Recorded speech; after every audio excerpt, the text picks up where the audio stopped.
ఆంధ్రప్రదేశ్కు ప్రత్యేక హోదాపై రాజీ పడబోమని టీడీపీ ఎంపీలు మురళీమోహన్, రామ్మోహన్ నాయుడు తెలిపారు. ప్రత్యేక ప్రతిపత్తిపై ఇప్పటికిప్పుడే ఒత్తిడి తెస్తే మిగతా రాష్ట్రాలతో సమస్య వస్తుందని అన్నారు. అంతేకాక విభజన చట్టంలోని హామీలను వెంటనే నెరవేర్చాలని కేంద్రానికి విన్నవించినట్లు తెలిపారు. రాజమండ్రి రైల్ రోడ్ బ్రిడ్జి కట్టి 40 సంవత్సరాలైంది.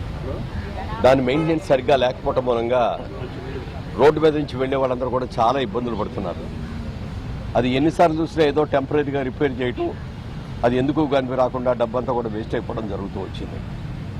నేను ఎంపీగా ప్రమాణ స్వీకారం చేసిన తర్వాత నుంచి ఇప్పటి వరకు ప్రతిసారి ఇక్కడికి వచ్చినప్పుడల్లా కూడా రైల్వే మంత్రి గారిని కలుసుకొని వారందరితో మాట్లాడి ఫైనల్ చేసి మొన్న 1 వీక్ క్రితం రైల్వే అథారిటీస్ తోటి పీడబ్ల్యూడీ అధికారులతో కూడా ఒక జాయింట్ మీటింగ్ ఏర్పాటు చేసి అసలు మిస్టేక్ ఎక్కడుంది అనేది తెలుసుకొని కలకటాలో ఉన్న మెట్కో అనే కంపెనీ వాళ్ళని తీసుకొచ్చి సంప్రదించి వాళ్ళని రమ్మనమని వాళ్ళు ఇచ్చిన రిపోర్ట్ బట్టి వెంటనే వర్క్ మొదలు పెడదాం అనుకున్నాం. రేపు వెన్స్డే మెట్కో కంపెనీ వాళ్ళందరూ కూడా వచ్చి రాజమండ్రి వచ్చి ఆ రైల్ రోడ్ బ్రిడ్జ్ అంతా కూడా ఎగ్జామిన్ చేసి వెంటనే దాని మీద రిపోర్ట్ ఇస్తారు.